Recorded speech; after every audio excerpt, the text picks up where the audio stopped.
I only eat one meal a day. Yep, that's it. Just one. One meal every single day. And I've been doing it for about 2 years now, maybe more. And no, I'm not starving myself. I'm actually thriving. It has been an absolute game changer for my health, my mindset, and my relationship with food. And it's called intermittent fasting. You guessed it. We're going to be talking about intermittent fasting. So let's get into it. Hi, my name is Preciosa Myers Brown, aka PMB. And this channel is about general health, wellness, living your best life, making sure you fit for all the blessings that are in store for you, getting your body where you want it to be, and trying to do it as natural as possible. If you're new here, then I wanted to start this channel so that I could share some tidbits and lifestyle changes that helped me to lose over 250 pounds naturally. Used to be over 400 pounds. Health is not a one-stop deal. It's not an all-in-one superstore. Nope, it's forever. It's something that you want to do, you want to maintain, you want to develop healthy habits so that you can maintain this, so that you yourself can be available to live the life that you want to live and feel as great as you possibly can feel. That's really what this is all about. And today we're going to talk about intermittent fasting and how I use it to help me maintain my weight, drop those surprise pounds that pop up, help to heal some of the wear and tear we put on our body, whether it be conditions or just inflammation, whatever it is. I'm going to explain to you my journey with it and hopefully give you some tidbits on how you can incorporate this kind of thing into your lifestyle. But before we get any further, I just want to do a disclaimer. I am not a doctor. I am not a medical physician. I'm not a nutritionist. I'm Precious. I'm PMB. PMB in the place to be. That's all she is. I am a person who used to be severely obese. I'm a person that had so many different medical conditions, diabetes to kidney issues to high blood pressure to cholesterol, just conditions of being swole and mental conditions that go along with it, mental health, not feeling great about myself, feeling tired, not being available for my own blessings and opportunities, not being a good steward of my health, all those different things. That's who I am, not a doctor. And I always encourage, I have a video where I talk about having a great relationship with your doctor. Check out, it'll be somewhere, but check it out. If you want to learn a little bit more about how to, be healthy and free, and you want to chill over here with PMV, please hit a like, subscribe, share the channel, share with your friends. I'm here with you for the journey. The whole goal is to create community and to make sure that we're here for one another. This ain't easy. This ain't easy. I'm telling you, it ain't easy. And sometimes your friends and family don't be trying to help you out either. So that's what we're doing over here. And if that interests you, then please join in, get involved, lock in.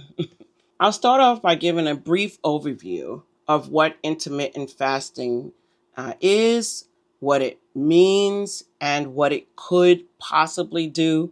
Again, I'm not a scientist. However, I know what it did for me. So I'm telling you about what it did for me, and can nobody debate what happened to me. So, but if you down with that life, you're gonna have to swipe somewhere. It just because this is not what we're about. We're about sharing information that helps us get better at being better to ourselves. That's what this is about. So, intermittent fasting is not a starvation diet. As a matter of fact, it's not even a diet. I probably won't even go into the foods that would be consumed within that period. But I can tell you that it's timed window eating. Timed window eating. Actuality, probably most of us are doing it already without knowing that you're doing it when we go to sleep. At some point throughout the day, we cut off our eating and then we get into bed or we fall asleep on the couch like I do sometimes. And we go to sleep. And during that sleep window, for those 6, 8, 9, 10 hours that you're sleeping, you're not eating. Then you wake up, you get yourself ready for the day, and possibly maybe you might decide to have breakfast or break fast. Breakfast, break fast, that's where it comes from, is the act of breaking your fast. Because while you were asleep, or your last meal that you had the previous day, you were fasting. See, I told you it's easy. You already doing it. If you got at least 8 to 10 hours in between, you already got 10 hours of fasting. You already do it. Now, if you are waking up in the middle of the night, snack just to get a snack, that's a whole nother situation. We probably have to talk about that later at a different video. But for now, you are already engaging in some form of window eating.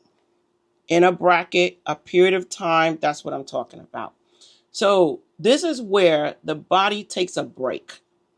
And during that break, it is allowed to use, this was the cool part for me, and I picked this up from a few of my favorite YouTube doctors. Started off with Dr. Berg. Loved his videos, very informative. I encourage you to check it out if you want to learn a little bit more on the scientific side. But on this side, I'm just telling you what I did. But the cool thing is, during my study of intermittent fasting, I learned about something called autophagy, which means self-eating. I know it sounds a little zombie-like, but it's better than that. Where the body, because we're not eating, decides to use available resources. Now, let me break you down into the layman's term, into the regular people term, honey, because I'm not going to get into all of that medical stuff. There's plenty of videos out there for that, but I want to get you to the nitty gritty. So where the body says, hey, yo, this is how my body talks to me. Hey, yo, there's no food coming in here. What we going to do? Oh, we got to clean up. We got some fat stored down in them thighs or in that bra back roll. We got some fat stored there. Let's just use that. And then we break that down because it has nutrients inside of it. And then we use that for energy. Burn that off. That's a game changer right there. So I started to pay more attention to it. And I'm learning and I'm learning. I'm watching video after video. I'm finding more people that found that to be successful in dealing with a number of things. Fat loss to be one, but also some healing of the body. Let me tell you what else I learned. Now, this is what I learned. Now, again, we're not debating over here. I also learned that in prolonged fasting, this is when you have a longer window of time. Maybe that might be 3 days. Don't leave me. Don't leave me yet, because I said 3 days no food and you already thinking about what you're going to eat on the 4th day. Don't do it. 3 to 5 days, maybe 72-hour fasting, where the body starts saying, yo, now there really ain't nothing. She ain't got no food coming in here. She ain't got nothing. We got to clean up, activate autophagy, and let's get it going. The body is like looking for things that ain't acting right, ain't looking right, ain't working right. Like that worker that, ain't doing his job, whatever cells, any kind of thing that decided that they just going to sit in the corner of your elbow for that day. Nah, they say, come on, you come on. I don't know how they tricked them down, but they said, come on. And then they consume them. I know it sounds really weird, sounds really zombie-like, but they consume them and they use it for energy. And then another thing can happen where you birth new stem cells and then your body starts functioning at optimal level. When I got that whole concept, I started imagining like my body just is already built to help me out and assist me in getting this done. It was already built in me. Like, I don't need no magic pill. I don't need no shot. I don't need nothing. It's already in there. Sign me up. So I started. And I'm going to take you through how I landed at OMAD, at 1 meal a day. This video I'm actually breaking up into 2 parts because it is very long, this story about intermittent fasting that I'm telling you. So I want to make sure that you have enough time to digest. You like my play on words? Digest the information. Think about what it is that you might take away from it, or what you would like to know more about. Leave it in the comments for me so that when I record the second, or maybe we got to do a 3-part series, that I'm able to answer those specific questions for you to help you out. So I want to talk about like what I started to notice after that. And then in my part 2, I'm going to talk about how I use long-term fasting for greater health benefits. And when I say long-term, honey, I'm not talking about no 72 hours. That's long. But I'm talking about where I fast twice a year, 21 to 30 days at a time. So stick around for that, or come back for that. I'm looking forward to sharing those stories with you, because that's why I had to break this up, because that was, yeah, I really saw what my mind was possible of thinking, and it wasn't cute. But after I stayed on the 1 meal a day for an extended period of time, a couple of things that happened. These are the results. I was able to drop that last minute or the leftover fat, the kind of that was just sticking in odd places, like a little hump here, a little lump there, for no reason at all, just odd. But I was able to start dropping some of the fat that was difficult for me to lose during my heavy weight loss period of time. Because right now I'm in the stage of trying to maintain where I'm at. And of course, like I said before, you could go up, you could go down 10, 20.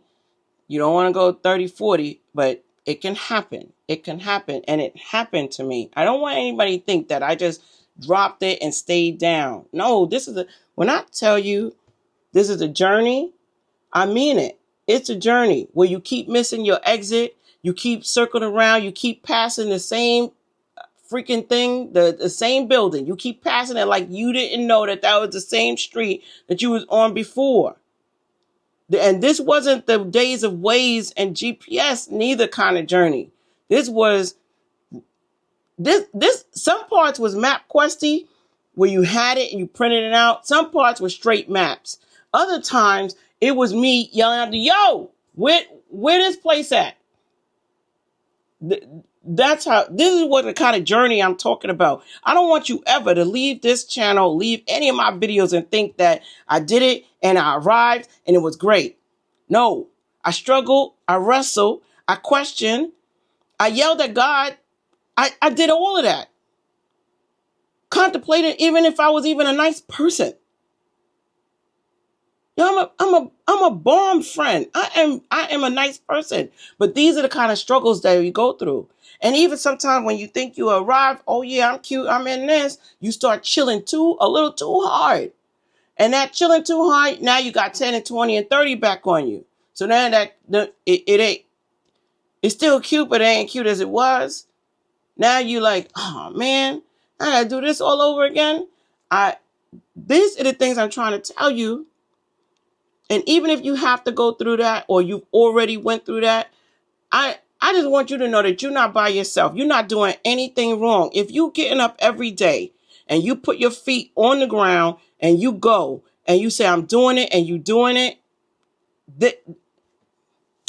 applause. You're doing it. This is a journey.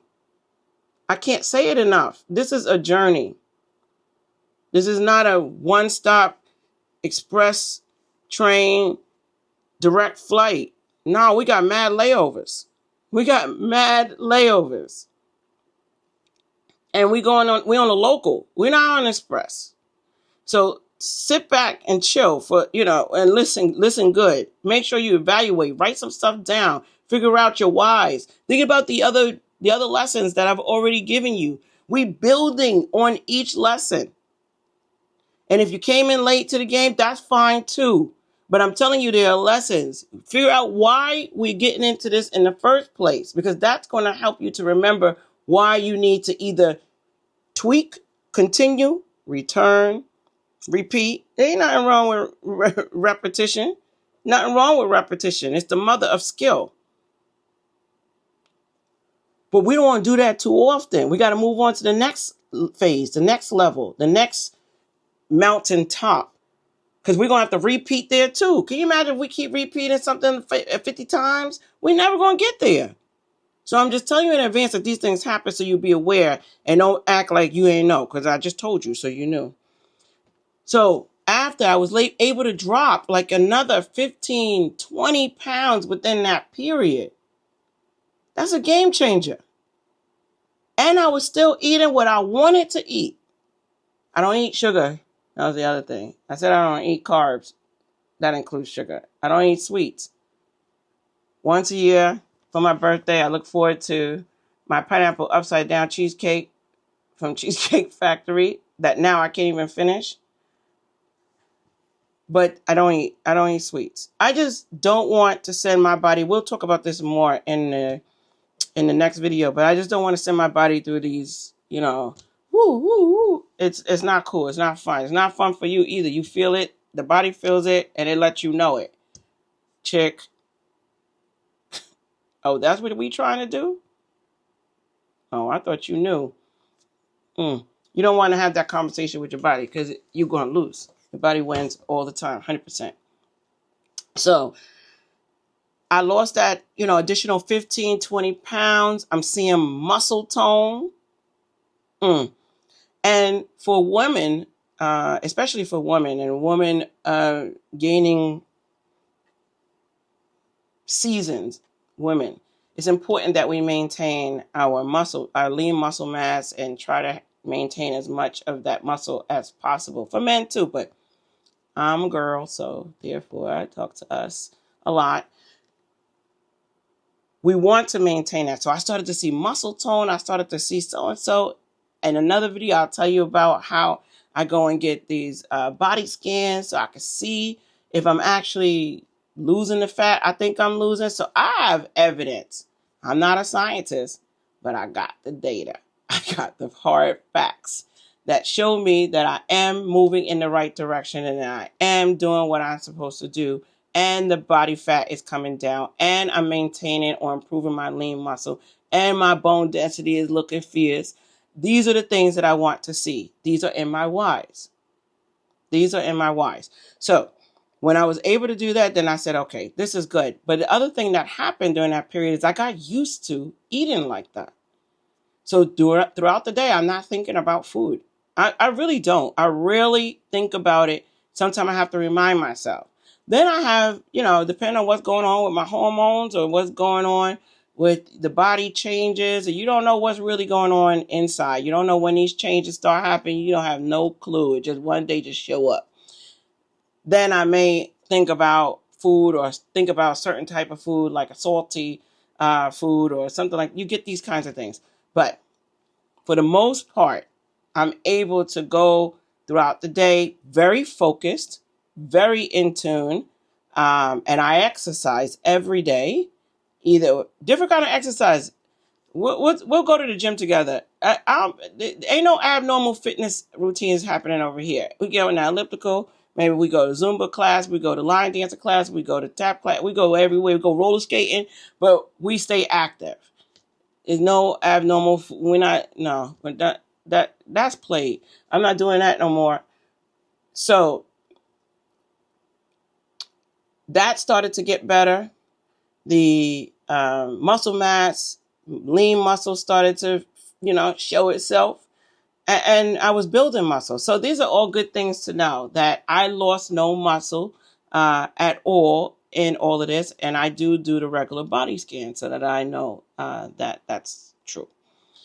So give me any comments, any questions, anything you want to learn more. I'm going to be recording part 2. It might sound like we might even be into whole part 3. But anything else that you want to know, this is what I'm doing this for. I want to help my people. You are my people. I want to help my tribe. I want to make sure that we are living our best healthy life, that we're feeling healthy and free, that our weight, our body issues, our health are not barriers to opportunities that are ahead of us. And right now, basically, we could be going into some form of crisis in the world. We need to be in our fittest form so that we're able to sustain and continue and exist here in this world for as long as we're supposed to. Not putting ourselves out because of something we're doing to our body, but making sure that we're doing everything possible to be able to be present for our destined blessings and opportunities. I'm going to be recording part 2. It might sound like we might even be into whole part 3. But anything else that you want to know, this is what I'm doing this for. I want to help my people. You are my people. I want to help my tribe. I want to make sure that we are living our best healthy life, that we're feeling healthy and free, that our weight, our body issues, our health are not barriers to opportunities that are ahead of us. And right now, basically, we could be going into some form of crisis in the world. We need to be in our fittest form so that we're able to sustain and continue and exist here in this world for as long as we're supposed to. Not putting ourselves out because of something we're doing to our body, but making sure that we're doing everything possible to be able to be present for our destined blessings and opportunities. So that's all I have for this part right here. Hopefully this was helpful to you. Hopefully this helped you to think about it, about how you can incorporate some intentionality in your fasting or incorporate some focused eating windows within your daily routine to help you to reduce your reliance on your boo, be more self-sufficient, and finally meet your health goals. That's it. See you later.